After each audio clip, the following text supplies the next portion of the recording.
What's it like to be an expat overseas at Christmas? We're going to talk about that. I'm Kathleen I'm Lief Simon. Welcome to a new episode of our Live and Invest Overseas podcast. Merry Christmas week, everyone. Leif and I have spent 22 Christmases overseas as expats. This year we're in Paris with our children and our new granddaughter, but we spent 7 Christmases in Ireland, 4 in Paris when our children were small, and the past dozen or so in Panama. And we went back to the U.S. sometimes, but we did. The local customs and what we enjoyed about the places where we were living at the time are what we're going to talk about a little bit today, starting with Ireland. So in Ireland, here is the thing that stands out in my memory as the craziest thing about Christmas in Ireland. All the Irish get up on Christmas morning when it's very cold and wet and damp, as it normally is in Ireland most of the year, but especially in December. They all put on their bathing suits and they go jump in the Irish Sea. Just craziness. Friends invited us every year that we were there to join them. We never did, but this annual Christmas Day swim is an important tradition that continues. It's generations old and continues today. The most popular place to do it is a little harbor called Sandy Hook in Dublin. But we were in Waterford, and the most popular place for the Christmas Day swim in Waterford was a spot on the coast of Tramore called the Gillamine. And good friends of ours live in Tramore, and just with a few minutes walk from the Gillamine, and they were there religiously every Christmas morning, their entire family.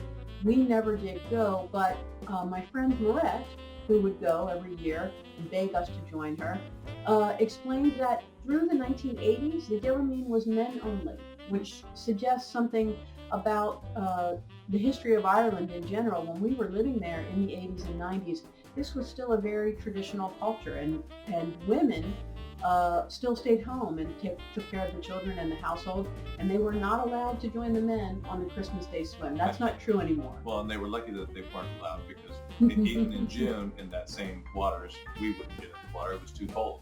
We would, in the summer, when we would take our children to the beach at Tramore, Leif and I would stand on the stand because it was too cold to sit down. It wasn't comfortable, in sweaters, holding ourselves, shivering, watching the Irish out there surfing and swimming. And our kids. They didn't mind getting in cold water. So, but back to Christmas. Back to Christmas, sorry. So, all right, what else about Christmas in Ireland? The pubs are closed on Christmas Day. It's the one and only day of the year when you cannot go into a pub legally, but that doesn't mean some of them aren't open. Pop open secretly. Don't tell anyone. What else about Christmas in Ireland? St. Stephen's Day, December 26th, is as important a day as Christmas Day, the 25th. The 25th is very much a stay-at-home with your family day, still a very traditional day in Ireland. And the 26th is when you go out and about and visit family who in other parts of the country, in fact, travel around a bit, or friends and share gifts and presents with friends.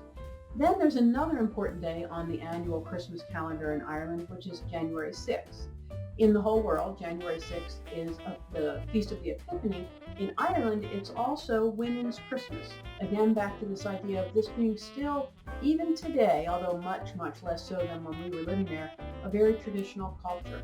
And over the generations, historically, the women took care of the households and the children. They did all the cooking and the cleaning and the laundry and all of the childcare. One day of the year, January 6th, they had the day off. The men of the households would do the cooking and would take care of the children, and the women went to the pub for the day. Right. And if they survived the cooking by the men, then they went back on the 7th. All right. So, what about Christmas in Paris? Right. In Paris, the nice thing about Christmas, it's a big city. So lots of things to do. There's small little Christmas village shops that open up in different parts of the city. Mm-hmm. Last year we found one that we'd forgotten about over by Notre Dame.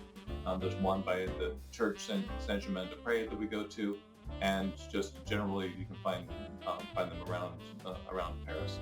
The other interesting thing in Paris, like in New York, the big stores do up their windows. The department store windows are amazing. I think they are the most beautiful windows in the world, Christmas windows in Paris. So the main galleries Lafayette on Boulevard Haussmann, the Printemps on Boulevard Haussmann, and the Bon Marché which is in our neighborhood. So that's the one we normally see most yeah. often.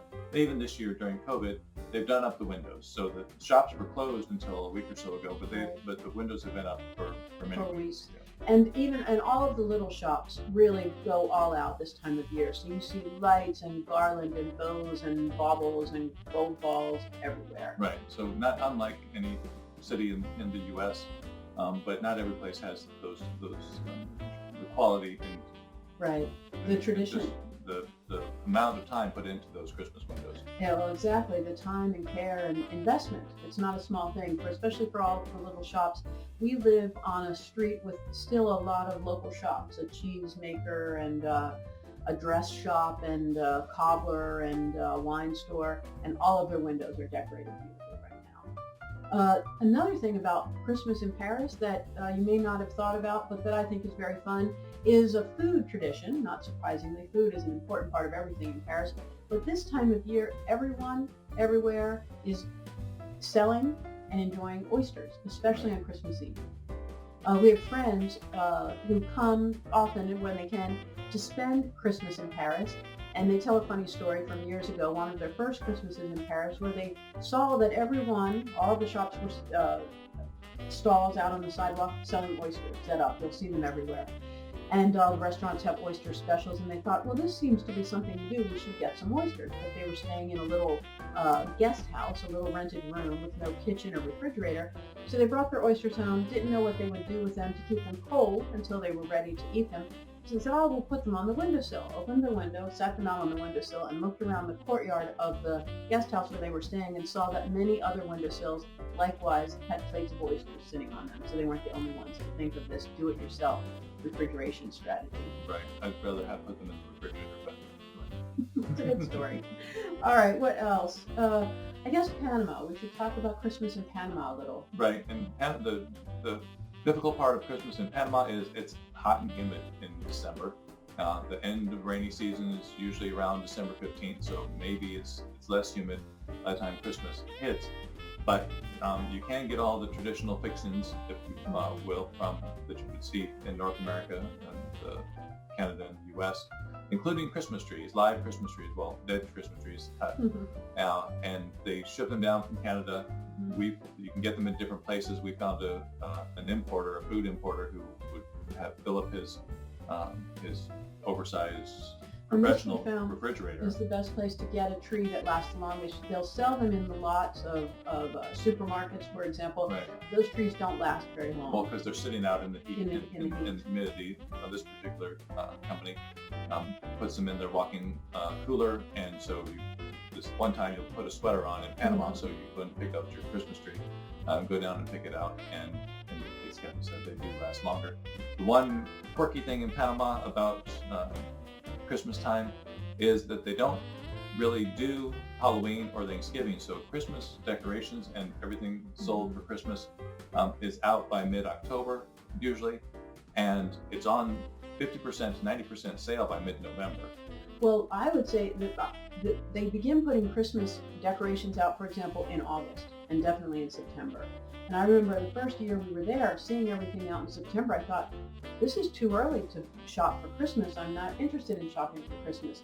But then you wait until November, and most of the good stuff is sold out. On the other hand, what's still available is half off. There's still plenty available in November. don't rush out to buy your Christmas stuff in September or October. What else? We decorate in our office.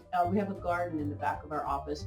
And we'll decorate our palm trees, string lights on our palm trees, and do a tree every year in the office. We try to keep the tradition alive, just a traditional Christmas as much as possible among our expat community. And in fact, our staff had our annual tree trimming party this year without us. Unfortunately, right. We weren't there. Everybody wearing masks and trying to stand as far apart as possible. So right. Reaching out to put a decoration on the tree, right. and then running back so somebody else can put the next decoration on the tree. Well, trying to be respectful of all the safety protocols that we have in place. But we were able to reopen our office this month after 7 months, I think, of being closed. And we have part of our staff back anyway. And so we're missing being there with them. We will be, again, spending Christmas here in Paris. and then returning to Panama in January, assuming all goes well and the planes are flying. We hope that wherever you are this Christmas, you are having a wonderful season with your family. Probably a smaller event than in years past for us too. It will be small and cozy, but still joyous, I hope. Many reasons to be thankful and happy and joyful and hopeful as we look forward to 2021. It has not been an easy year, but we have a lot to look forward to. The world is still alive with opportunity, as we like to say. We'll continue bringing it to you. We hope that in the meantime you'll enjoy this special week. We'll speak with you again next week. I'm Kathleen Petticord. I'm Lief Simon. Thank you. Merry Christmas.